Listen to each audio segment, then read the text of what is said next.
Ang araw mga kaibigan. Bigyan natin ng opinion reaction itong post ng Gising Pinas 5 hours ago. Sabi niya dito, totoo naman. Sinare ng Gising Pinas ang mga pahayag ni Attorney Rowen Aguanson tungkol kay Speaker Martin Romualdez na para dang ginagawa na nilang Diyos ang Speaker of the House. Okay, ito po ang statement ni Attorney Rowen Aguanson. Nakakabilib ang abogadang ito, sayang. At hindi natin siya pinaniwalaan noong 2022 pa. Nagsasabi na siya na mga magnanakaw yan, mga walang kwentang tao yan, meaning mga Marcos ba? Gusto niyang ipa-disqualify. Oh. Hindi tayo nakinig. Oh, tama pala ang ni Attorney Gonson.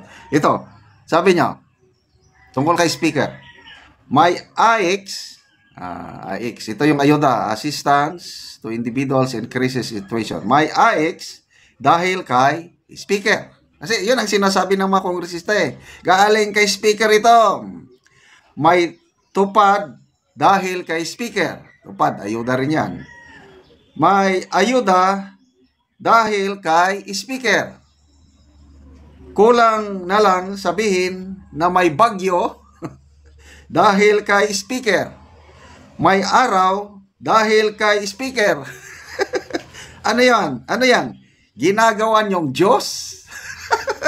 Grabe talaga itong abogadang ito. Napaka likot ng imagination. Kaya lang, totoo naman. Grabe ang samba nila. Okay. Malala nyo yung back to sender yung impeachment complaint sa Kamara. Nagkaroon sila ng okasyon sa Kamara, no? Sa may kapilya. Nako, yun.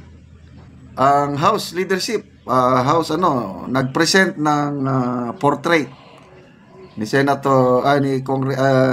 Speaker Romualdez.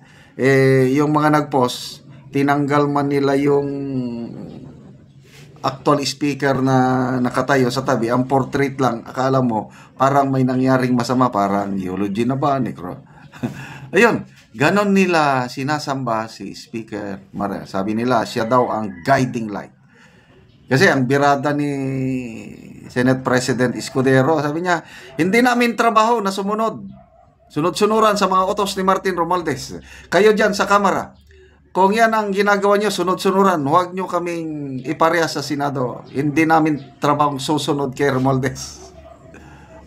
Sumagot naman ang mga kongresista, si Abante, sabi niya na, ano mo lang namin, light, guide,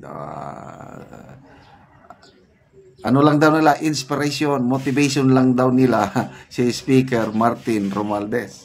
So, ito yung, ano masasabi nyo, ginagawa na, may bagyo, may araw, may baha, yun, flood control projects, pinundahan, billions, pinagmayabang ng Pangulo sa SONA. Kailan bang SONA? Last year, last year lang, magsusona naman. Meron na tayong nagawa na 5,500 flood control projects at marami pang ginagawa. Palakpak sila doon. Mamaya, after 2 days, yun na nagbaha sa Metro Manila. Na-fact-check na saan ang flood control projects. Ay, ano daw, anong rason? Nabangga ng barko, na-overwhelm, kung ano-anong climate change, kung ano-ano na lang dinadahilan. Yung ipinagmamayabang nila na flood control projects. Sino ang nag-i-implement ng flood control projects? Yan, mga pondo nasa mga kongresista. Of course through DPWH. Kaya lang, yun na nga, anong nangyayari? Ang daming mga dikin na lang na natutumba. Ay, nako. So, yan na. So, magbasa tayo sa mga comments. Grabe, si Attorney Guanson. Meke, sabi niya, may abuso dahil kay Speaker, may gulo dahil kay Speaker, may nakaw sa Kongreso dahil kay Speaker. Malala ko yung pahayag ni Attorney Princess Abante, yung spokesman nila, spokesperson. Kasi binibirahan sila ni Senator Amy. Sabi ng spokes ng House, mas mabuti na lang daw silang tawaging tambaloslos kaysa yung kawatan. Oh, malinis daw sila, walang kawatan. Ano yung GAA 2025? Most corrupt budget in history. Ang nagtawag niyan si Senator-elect Ping Lacson, si ex-Senator Franklin Drilon, sino pa, yung Dilawan na si dating USEC, Finance USEC, Cielo Magno. Of course, Attorney Vic Rodriguez. Kaya sinampan ng kaso, most corrupt budget in history. Tapos sabi nila, hindi daw sila kawatan. Sinong pinapataman na kawatan? Si BP Inday Sara. Yun lang kanyang confidential funds na 125 million na clear na yung kalate, mga 70 million na lang ang may notice of disallowance. So, yun na yung pinag-ano nila na kawatan. Kawatan daw si BP Sara. So, Orly Amil Otro, dahil kay Speaker, nagkalit-silitsin ang bansa. Yan ang totoo. Marami na akong nakausap. Mga Marcos loyalist ito And I agree with them. Wala sanang problema kung si BBM lang, si Presidente lang, kung siya talagang nasusunod. Walang problema. Yan din ang sinabi ni Attorney Vic Rodriguez.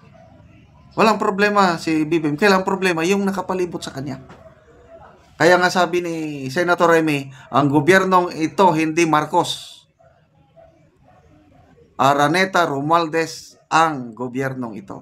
Kaya ito, dahil kay Speaker, nagkalitsi-litsi na ang bansa. Ano pa?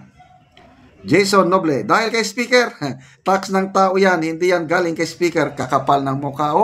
Yung pinagmamayabang, galing kay Speaker ito. Tax namin yan. Pinasa lang sa inyo, huwag niyong angkinin ang pera ng taong bayan. Okay, salamat mga kaibigan sa inyong pag-subaybay sa ating channel.